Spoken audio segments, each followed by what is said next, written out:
שלום חברים יקרים, היום נעסוק בנושא שגיליתי רק לאחרונה ונקרא אדם רב תכליתי. עוד פרק נוסף בסדרת הפרקים, 5 דקות על מגוון נושאים מעניינים ומרתקים. כיף. אז מהו אדם רב תכליתי ומדוע אני רוצה לדבר על כך? עוד כשהיינו קטנים, ההורים וחברים שאלו אותנו, מה תרצה להיות כשתהיה גדול? נכון שהשאלה נשאלה בפתיחות דעת, על מנת לשמוע תשובה מצחיקה, מאחר ואף אחד לא מצפה מילד קטן שידע במה הוא ירצה לעסוק כשיגדל. אך ככל שהשנים עוברות ואנו גדלים, השאלה הזאת הופכת להיות שאלה אקוטית, ועסקים רבים מתפרנסים מהנושא הזה. ייעוץ מקצועי, הדרכה מקצועית, התאמה מקצועית וכו'. ופה בדיוק הנושא עולה. אנו כחברה מצפים מאדם שימצא את מקומו בעולם. ואנו למדים זאת מהחיות. הדבורים למשל, לכל דבורה בכוורת יש תפקיד. הנמלים, לכל נמנה יש תפקיד וכו'. עד לפני זמן רב, אדם שלא מצא את ייעודו בחיים נחשב כטיפוני ולא רציני. אנשים עוסקים במשרות מסוימות שנים על שנים, כל אחד בייעוד שהוא בחר לעצמו. אדם שהצטיין בספורט עסק בחינוך גופני, אחר שעסק בקריאה וכתיבה, נהיה סופר וכו'. אך למעשה ישנם גם אנשים שאינם עוסקים במקצוע אחד או בתחום אחד, וכדי להרגיש שלמים הם מוכרחים לעסוק במספר תחומים רב. מאחר והטבע חנן אותם בכישרון וצמאון רב לחיים אלו, ואלו הם האנשים הרב תכליתיים.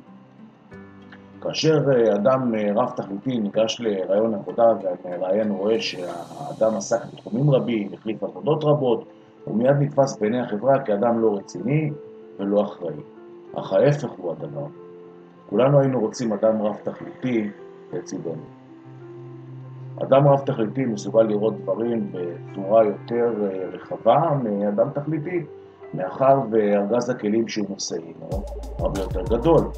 אדם רב תכליתי לרוב יכן בכושר אוטודידקטי מצוין ולמידה עצמית. אדם רב תכליתי הוא בעל צמאון אדיר, להתנסות, להבין וללמוד בצורה מאוד מעמיקה נושאים רבים. כל נושא חדש שעומד בפני אדם רב תכליתי מיושם בצורה עמוקה. הוא לוקח את הנושא החדש, מסתער עליו, לומד אותו מלמטה למעלה, יורד לשורש העניין, מבין את הנושא בצורה מהירה מאוד, וכאשר הנושא מוצא עד תום, עובר לנושא הבא. כך הטבע בנה אנשים רב תכליתיים. דוגמאות לאנשים רב תכליתיים הן רבות. בשחר ההיסטוריה הם נקראו מדענים, פילוסופים, הוגי דעות ואנשים רבי אשכולות. במכירות ישנה שיטת מכירה שעוסקת בהצעה זוגית ללקוח. כאשר אדם מתעניין בדבר מה, תמיד תציע שני דברים על מנת שהלקוח יבחר אחד. אדם רב תכליתי ייקח את שני הדברים מאחר וסביר להניח ששניהם יעניינו אותו באותה מידה. אנחנו יכולים למצוא אנשים רב תכליתיים במקומות רבים, והם תמיד מהווים משב רוח רענן בכל מקום בו הם נמצאים. האנרגיות שהם מקרינים, האווירה שהם משרים, והיצירתיות בה הם מתייחסים לכל נושא, מהווה השתאות מהסביבה.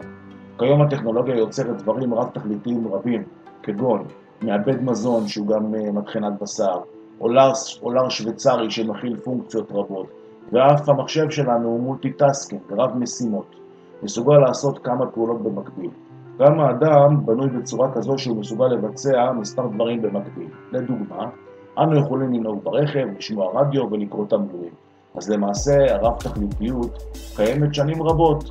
אז מדוע אנו, כחברה, קשה לנו לקבל אדם רב תכליתי שמסוגל לעסוק במספר מקצועות ולא להיות נעול רק בתכלית או מטרה אחת על פי הדבר?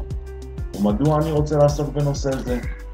מאחר ואני הנני אדם רב תכליתי.